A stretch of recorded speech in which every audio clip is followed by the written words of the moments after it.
Our story begins in Japan as everything changed when a portal, known as the Gate, suddenly opened up in the heart of Ginza, Tokyo. What came next? Pure chaos. Monsters and medieval warriors came pouring through, slaughtering everyone in their path, trying to take over the area. This brutal attack would go down in history as the Ginza incident. But the Japanese self-defense force? They weren't having it. They fought back hard, driving the invaders back through the gate and reclaiming Ginza.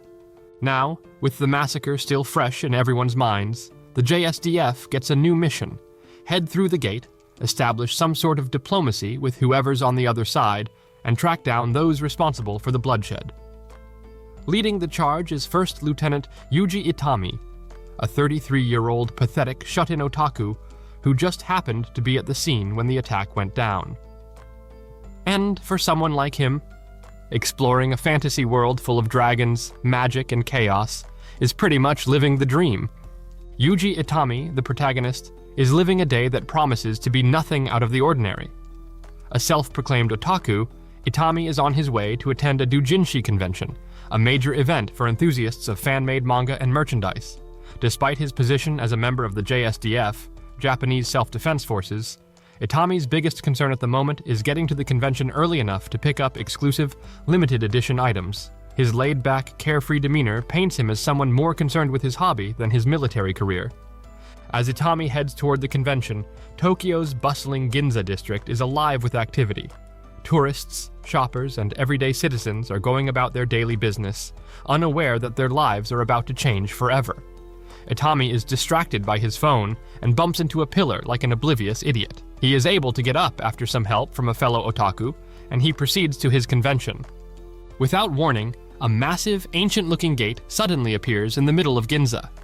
The gate itself is a towering structure, ornate and intimidating, giving off a sense of foreboding. From within the gate, an army emerges, one straight out of a fantasy world. Clad in medieval armor and wielding swords, shields, and lances, soldiers from the gate march through the gate, immediately launching a vicious attack on the unsuspecting people of Ginza. Accompanying them are strange, otherworldly creatures, towering trolls, orcs, and even dragons. The scene quickly devolves into utter chaos. The invaders begin cutting down civilians, burning nearby buildings, and causing widespread panic in the streets. The clash between fantasy and modern reality is stark, and the citizens of Tokyo are utterly unprepared for such a fantastical, brutal attack.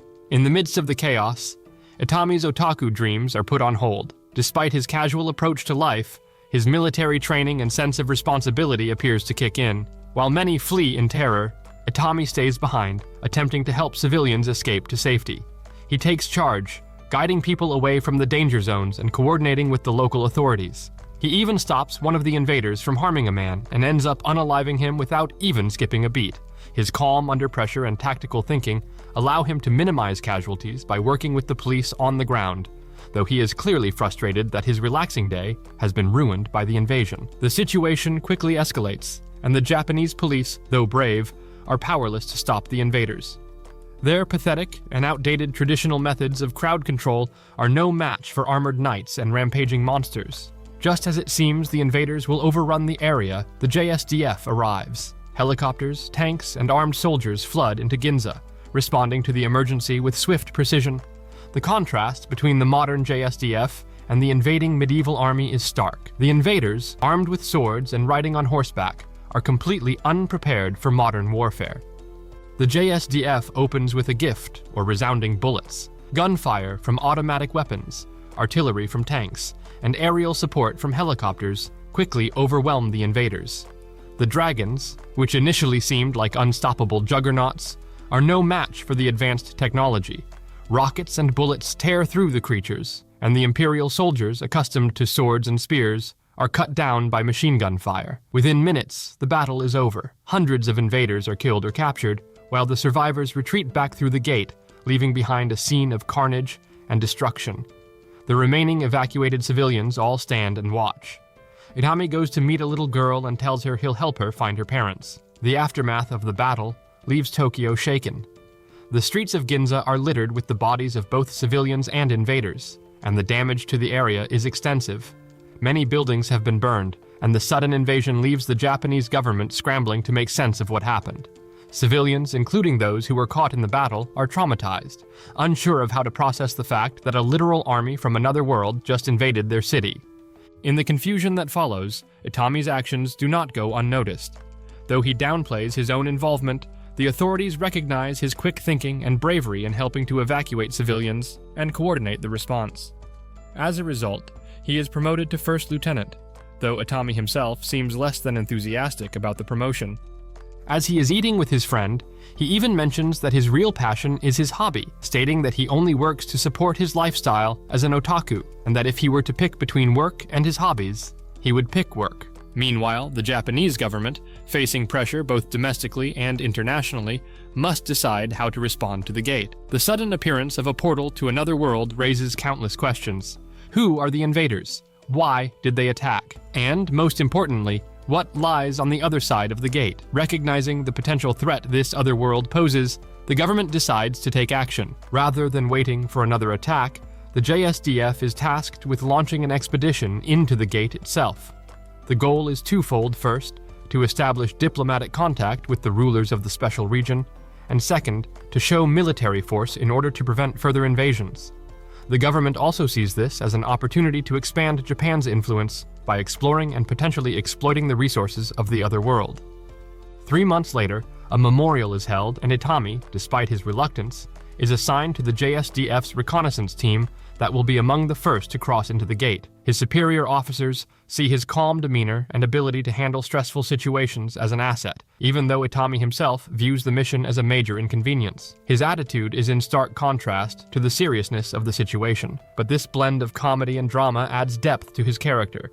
Itami might be unenthusiastic, but his ability to rise to the occasion is undeniable. During the memorial, when all the soldiers are gathered, he sees the little girl he saved earlier and realizes that she lost her parents. As the JSDF prepares to enter the gate, we see a massive mobilization effort. Heavy and many troops are gathered at the entrance to the portal, ready to march into the unknown. The mission carries immense risks, as no one knows what awaits them on the other side. Still, the JSDF's superior firepower and discipline give them confidence that they will be able to handle whatever comes their way. As they drive into the dark gate, Itami and his friend joke that they hope there'll be lots of... The JSDF make their way through the gate into the special region. As they emerge on the other side, they find themselves in a vast medieval landscape, complete with barren wasteland, dead trees, and Oling hills dot. It is a world that feels foreign. The soldiers, armed with technology from Japan, now stand in the midst of a world that seems to have been pulled straight out of a fantasy manga. The JSDF forces establish a foothold in the special region. The sprawling landscape of this new world is a stark contrast to modern Tokyo. There are vast forests and rolling plains in the distance.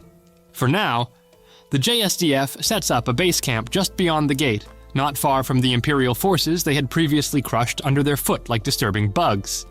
Their mission is to learn more about this world and to neutralize any future threats posed by its inhabitants. The initial mood among the soldiers is tense but professional. Though they had easily dispatched the primitive army in Tokyo, the JSDF knows they are in uncharted territory, and there is no telling what dangers lie ahead. With tanks, helicopters, and well-trained soldiers, the Japanese military is confident in their technological superiority, but they are also cautious, aware that magic or other unknown forces could still pose a significant challenge. We also see the beginnings of political intrigue as back in Japan, government officials and military leaders debate how to approach the situation in the special region. Some argue for an aggressive expansion into the New World, viewing it as an opportunity to exploit resources and gain power. Others push for a more diplomatic approach, concerned about the ethical implications of colonizing a world they know little about. This tension within the Japanese government sets the stage for conflicts that will unfold over the course of the series. Meanwhile, on the other side of the gate, the imperial capital receives news of their devastating defeat beyond the gate. The emperor of the special region is furious at the loss of his forces and the failure of the initial invasion. The imperial army that attacked Tokyo had been hand-picked for their loyalty and strength, yet they were utterly crushed by the JSDF. His advisor stands in the middle of the council room and briefs him of all that is happening. The emperor, instead of thinking like a good, sensible emperor, decides to capitalize on the situation and use the modern soldiers to eliminate their immediate enemies. He orders that a call be made to the surrounding nations to rally troops that will be sent to face the intruders. The Emperor plans to send them to their deaths. The Empire underestimates the might of the JSDF, largely due to their arrogance and ignorance of modern military technology. They assume that Japan is just another kingdom with advanced weaponry, failing to comprehend the full scale of the modern military's power. As a result, the Emperor still prepares to send another army to face the JSDF, but this time, they'll strike with even more force. Back in the special region, the JSDF reconnaissance teams venture further into the unknown. They begin mapping the area and assessing the military capabilities of the enemy forces. Itami and his squad are tasked with one of these recon missions, which leads to one of the most pivotal encounters of the episode. As they move deeper into enemy territory, Itami's squad encounters a large imperial army stationed not far from their position. This army is significantly larger than the one that attacked Ginza, and they appear to be preparing for battle. The army is headed by King Duran, who is a type of Nick Fury clone with his eye patch. He rounds up his generals, and the poor fools are all eager to lead the front lines against the intruders. King Duran is hesitant, but the others urge him and they decide to strike at sunrise. At this moment, the scale of the conflict becomes apparent. The army is massive, boasting tens of thousands of soldiers, all armed with swords, spears, and shields. The sheer size of the force is intimidating, but Itami and his team remain calm, trusting in their superior firepower. The battle begins with a display of overwhelming firepower from the JSDF. The Imperial Army, which relies on traditional battle formations and tactics, is quickly thrown into disarray as the JSDF opens fire with automatic weapons, rocket launchers, and artillery strikes. The Imperial soldiers are stunned by the sheer force of the assault. Knights on horseback are easily cut down by machine guns, while archers and infantry are blown apart by artillery shells. The Imperial Army, which outnumbers the JSDF by a significant margin, is quickly decimated. The remaining forces of the surrounding kingdoms retreat and regroup. They are all shocked at the might of the intruders, but quite shockingly, they still want a piece of them. They re-strategize and decide to attack under the cover of night. This also ends horribly, as the JSDF uses flares to light up the sky and absolutely destroy what's left of the army. King Duran stands in the midst of a spray of bullets and shoots a worthless arrow before he is gunned down by a rocket launcher. Itami and his squad watch the carnage unfold from a distance, stunned by the one-sided nature of the battle.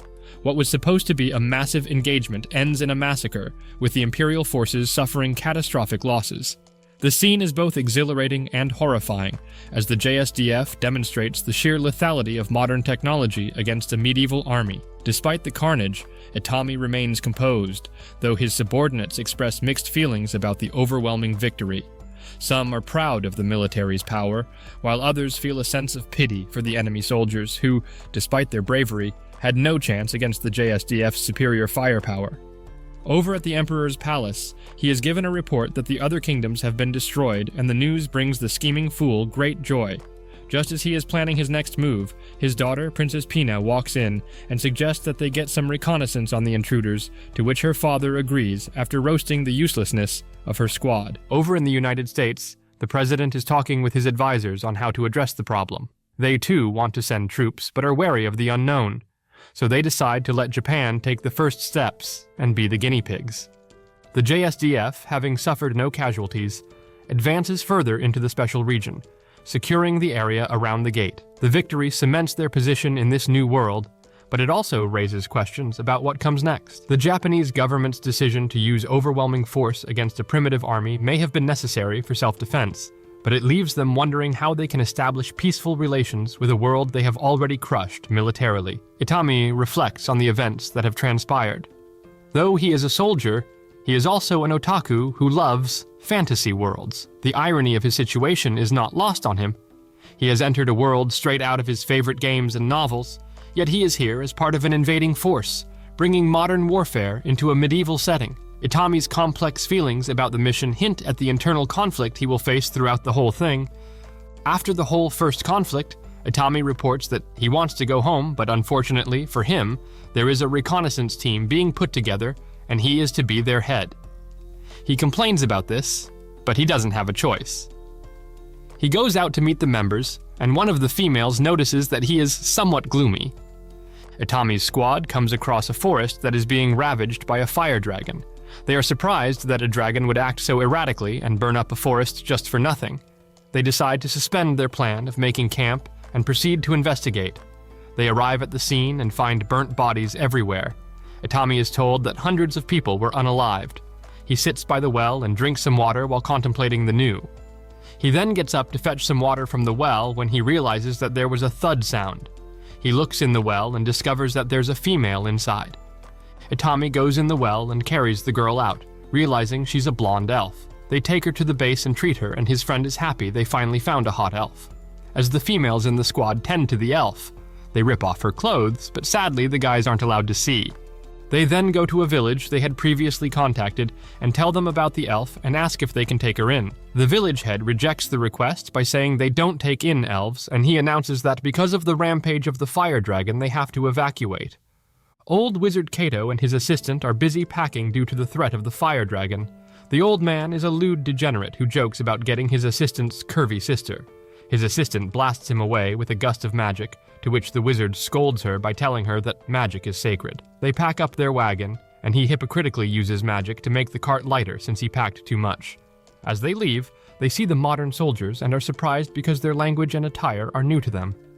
His assistant runs toward the front to have a better look, but then finds an injured girl on the ground.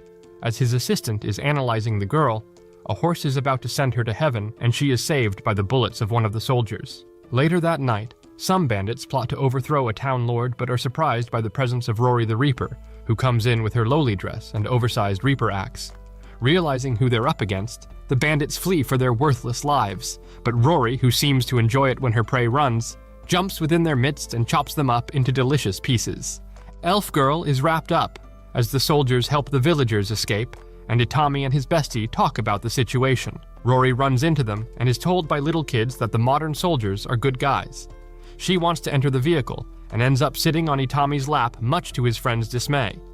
Later on, Itami notices the fire dragon coming towards them and announces battle positions. The dragon swoops down and immediately starts causing havoc by toasting some of the people and their carts. The guns aren't working, and the dragon continues burning people. Just as Itami wonders what he can do, Elf Girl wakes up and motions for him to aim for the eyes, which works well and distracts the dragon. A rocket launcher is fired, but misses the dragon. Rory then goes into action and makes sure it hits. Having sustained too much damage, the dragon eventually flies away. Later on, they end up praying for the deceased, and the remaining displaced people are taken in by the soldiers as they say goodbye to the rest. Elf Girl has flashbacks about when the dragon attacked her village and burnt everything to crisps. Her father had woken her from sleep and led her away only to toss her in a well so that she wouldn't be burnt by the flames. She wakes up in the jeep surprised and looks around her. Noting the strange clothes she's wearing, they continue on and take her to their base of operations. At a pub, a waitress tells the people that the modern soldiers drove off a fire dragon. Nobody believes her, as they all believe a fire dragon is something to be scared of. She insists that it is true and that the soldiers were able to send the dragon away. The princess and her squad debate the truth, and as the waitress comes closer, they ask her for details. After collecting some coins to lose her tongue, the maid tells them it's true. Back at the base, Itami is told off for bringing refugees, and his superior complains about the repercussions. He then says that he'll have to take the matter up the chain of command. The matter is approved up in the chain of command as they think that it's a good way to learn more about the world by having some refugees within their base. Itami is given control and is asked to see to the needs of the refugees, despite his clear reluctance. Four-eyed Yanagida says he wants to talk to him, and then they go to the rooftop. There, Yanagida explains what is happening in Japan and how other countries see the situation.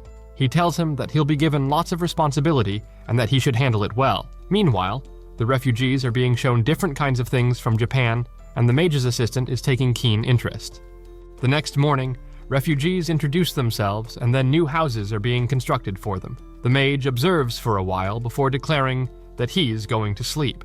The mage's assistant looks on as the elf girl watches the construction. As she walks over to her and asks if everything is okay, and she says her father would be happy to see all this. Mage assistant smells something and goes to watch food being made. Food is then served to everyone, and they are asked to dig in. The mages is delighted at the food and remarks on how soft the bread is. In the real world, the president of a country who looks like a generic bodybuilder discusses with his advisor on how to go about the situation of the new gate. They deliberate on getting at least half of their population through the gate, but later decide on being friendly with Japan for the meantime. Itami goes to bathe and is relieved to wash up.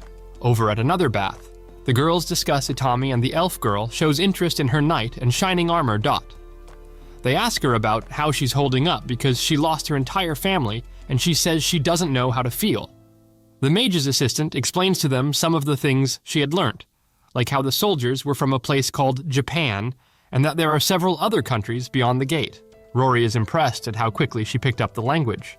Princess Pina goes to see King Duran, who is injured after she hears that a noble of high rank was recuperating. He tells her what her father did and how he used the modern soldiers to eliminate the enemies of the empire. The one-eyed, pathetic king complains that her father's plan all along was to throw the other kingdoms to the wolves. She is surprised, but leaves to confront the modern soldiers. After consulting her squad, they decide to head to Alpness Hills. Itami sits with his phone and is happy he got a signal.